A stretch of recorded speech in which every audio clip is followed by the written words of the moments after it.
Welcome back to Your Money in Real Estate. We're in the second half, which is always an exciting half because we talk to Carmen Campanero from ProFunds. Hello. Hey, Carmen, how are you? Good. How are you? Good, good. For about a 5-second thing there, I was calling your name and started singing a song, but you know, you're there. Well, I heard you're quite the musician. Well, you know, I'm hoping people read the credits because it does say that, yeah, that song you're hearing, I wrote it and played it and produced it. To be honest with you, it's one of the most proudest things I've ever done. Well, amazing. I heard you're really great. So. Oh, thanks, Carmen. But listen, I heard you're really great at putting mortgages together. Yeah, that's what I do. I know, and I know you do that very well. So tell us what's happening a little bit in your world, in the finance world. Well, just rates are hovering and coming down and going up daily. So, you know, there's some momentum there. It's continuously staying the same. So I don't think anyone has to worry about rates taking a huge hike at this time. Yeah.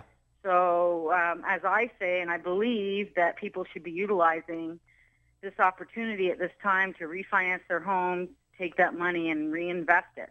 Sure. Because we're still able to borrow money at like 2.6% variable. Wow. And put it out and make returns, as I always say, in private money, you know, upwards of 14, 15%.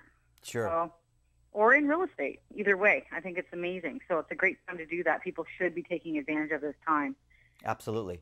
Mm-hmm. And Carmen, I know that you always have stuff going on, and I know that your email and website is up online. I think that anyone's interested in refinancing or looking at getting involved with investment properties, I'm sure that you can help them out. So Carmen, thanks so much for the call. I guess we'll be talking to you shortly.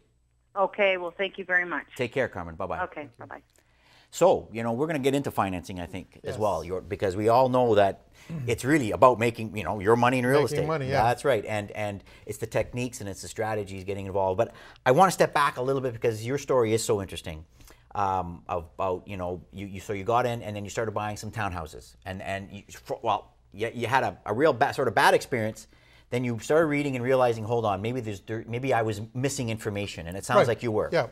And then you took your next step, right? Yeah. Yeah. So tell us a little bit then about why'd you pick townhouse? Like, what was your strategy then? You sounds like you wrote a business plan or, you know, something like that, or. Well, at that point, the network that I joined, the Real Estate Investment Network, was already seeing the developments in Hamilton, and it was seeing how Hamilton is in a very close proximity to GTA, and yet their real estate was significantly lower than Toronto, Mississauga, and other places. And a lot of people were, because of the transportation improvements, a lot of people were commuting to Toronto and going back to Hamilton, and that would just, you know, we'll just see more of that. Yep, yep. And naturally, the real estate prices will follow, and they'll just keep on going up. And you know, they'll never get in par with Toronto, but that ripple effect was helping Hamilton as well. So it just made sense because it's very close. It's just 30, 40-minute drive from my house to my properties, and these are nice homes. Yeah. You know, these are nice homes that you can buy for, like you said, $120,000, $130,000. And you have a nice family, one roof, one family. Some people agree with that strategy. Other people Well, let's don't. talk about that. You're right, because you know, if it's one roof, one family, I think you get better tenants. If you start dealing with a multifamily, which I ended up always getting because I thought, well, gosh, if one person moves out, at least I've got somebody else. But talk a little bit about that strategy. Well, I remember having this specific question when I go to the meeting and asking people that have multi-residential properties versus single families. Family, and I would ask them, like, which one do you like better? Right? So there is no simple answer. That's right. Everybody with the multi-res, you make a little bit of more money. You know, one roof, couple of families, 3, 4 families. And you make a little bit better cash flow. With the single families, you have less headaches. With the multi-res, eventually the tenants end up not liking each other, and you have to get in the middle of that, depending on how it's set up, right? And you have to you have to be a little bit more proactive and a little bit more hands-on with the tenants. In the single family, you put in a nice family, they take care of your property, life is good, right? And your exit strategy.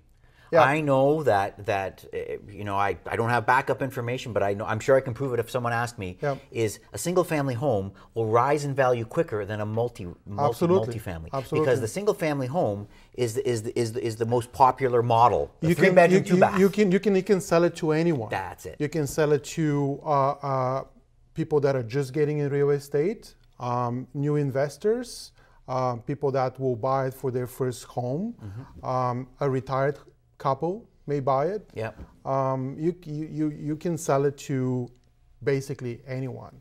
With the investment properties, you can only sell to an investor. Right. Right? And the investor is looking at your rents, he's looking at the town, and all kinds of different criteria. It's a different model, that's right. Different model, yeah, exactly. Yeah.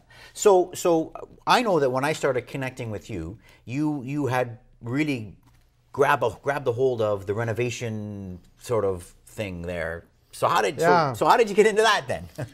Well, because I already had few properties in Hamilton, and I had a lot of connections in Hamilton, so people started asking me about providing property management services in Hamilton. So I joined with a friend of mine, and we created a property management company. So we were managing properties in my portfolio, and we started adding other properties from other investors. And that very quickly grew into a renovations company, because part of property management is fixing up properties, sure. right? So we had a crew in Hamilton, and we did quite a bit of work on many of those properties in Hamilton. Wow. And that's how it kind of, I always like renovations, and I always like construction. Yeah. And I did it myself for my properties. And then we just hired people, and then it's just one thing leads to another. It's always like that. And then let's talk about what I think the topic of the show was, which is the student rental side. Yes. So you've got a heck of a lot of experience. You're really building your portfolio, and then student rentals comes into the picture. Actually, no. Okay. There's something else. No. Before that happened, I had a full-time job. I had a full-time property management company with renovation, and I had a full-time job with my investments. So I was juggling between almost having 3 full-time jobs. Sure. And trying to sleep and all of that. So I was constantly driving around, and then one day I'm waking up and I'm thinking, this is all great. People are looking at me and thinking, the guy has real estate portfolio. He's talking about real estate and buying and investing and all of that. But on the back of my mind, I'm thinking, I'm not making any money. I love the honesty. I love that. Okay, so tell us about that. I am not making any money. Okay. I'm not making money from the property management company. Not anything that I can be proud of, right? Yeah. You make a little bit, right? Yeah. You make a little bit, but you work hard. You have all these properties that are making like $100 here and $100 there, but then you have to replace a window or a door or a carpet, and all of your cash flow for the entire year is gone. So you're really not making money, but you still have to make all these trips, and you still have to pick up the phone when the tenant calls. So I'm thinking, okay, I'm missing something here, right? I was, my mindset at the beginning was, I'm doing this for my kids. I'm doing this for, 20 years from now, 25 years from now.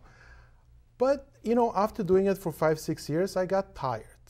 And I'm thinking, who knows if I'm going to be around 25 years from now? I want to enjoy a little bit of this today. Sure. I want to have some money today. 25 years from now, who knows? So that kind of, I started analyzing and thinking and talking again to other people, right? And getting again more education. And after many more conversations, I realized that what I was doing was focusing on properties that have the future potential, but are really not performing today. And there is like a sliding scale, right? What performs today may not have the future appreciation, or it may. You don't know. So I changed my motto and I said, I'm going to sell those townhouses, and I'm going to go into properties that make cash flow today. And that's what I was going to bring up is that you got to buy on cash flow. And $100, I remember hearing some people say, oh, I'm making $100 a month. And I say, you're not even breaking even. No. You've got to surpass. First of all, there's the reserve fund, which we have to talk about, is before you even get into a property, you set up the reserve fund so that, but you're right, $100, my God, that can get eaten up. My God, a furnace is $2,500. Exactly. And there's two years of profit. Right, exactly. So I can totally appreciate what you're doing. And again, but then what you're talking about though is really experience in buying. And that's where we talk about joint ventures, where someone who's been through the loops like someone who doesn't quite know it, look at a property, say, oh, let's buy it. And you say, no, you know what? We're not going to make enough cash flow. What are you talking about? We're making $150. That's not cash flow. That's not cash flow. Right on. Yeah. Yeah. So I appreciate your honesty. That's why you're here, because people that are on. So you changed your model. Yeah. You got into multi-res, or how did you? I went into student rentals, right? Okay. So I realized that all this time, the buy properties, I was going after the numbers. You know, I have this amount of properties, I want to buy more, I want to buy more, I want to buy more. And every time I can add a number to what I had yesterday, it makes me feel good. Sure. Right? But it doesn't make you feel good right here. Exactly. My bank account is not getting any, Yep. It's not seeing the difference. So what I said, like, this is not the right way. I was focusing on buying more properties, where I should be focusing on making money. So let's go and make some money. So this is how I stumbled upon student rentals, and they cash flow really well. Very well. They cash flow very well. But. Right. Talk about the but. I've got student rentals. I was actually fortunate to do it right, and it was on pure luck. And later I realized that actually what I did was the smart thing to do. I bought the best property on the best street. And this is critical. I mean, for everybody watching, if they can take one tip from me, when it comes to student rentals, buy the best property. Don't buy, the worst property, and you're constantly fighting for students. Sure. Right? With my student rentals, I ran them in one night, in one showing. And I picked the best groups, the best students. You know, I love what you just said there, because I've mentioned you always want to buy, like in terms of buying, it's location, and you always want to buy the smallest house on the biggest street, because then the big houses beside you are going to bring up the value of the small. But we're not talking about that. We're talking about a very specific type of property, and that's a student rental. Right. And I think that strategy is it's actually works in the reverse of what of buying a property. You buy the biggest and the best on the street because you're going to command. And then with students, you need the best tenants, I'm assuming. Oh, it's just coming to me. Like, think about a hotel. A student rental is basically a hotel. So you have all these hotels on the neighboring streets around the university, and we're all charging the same rate. Right. We're all charging $450 per room. Right. Where are the best students are willing to go to? To the better place, or to a place that is not so good, right? So this is what I'm thinking. I'm paying $20,000, $30,000 more for a house, but when it comes to renting it, I pick the best renters. And on that note, we're going to take a quick break, and we're going to get more into student rentals, and we're going to get into the whiteboard, and we're going to be right back on Your Money in Real Estate. Don't go anywhere. Thanks.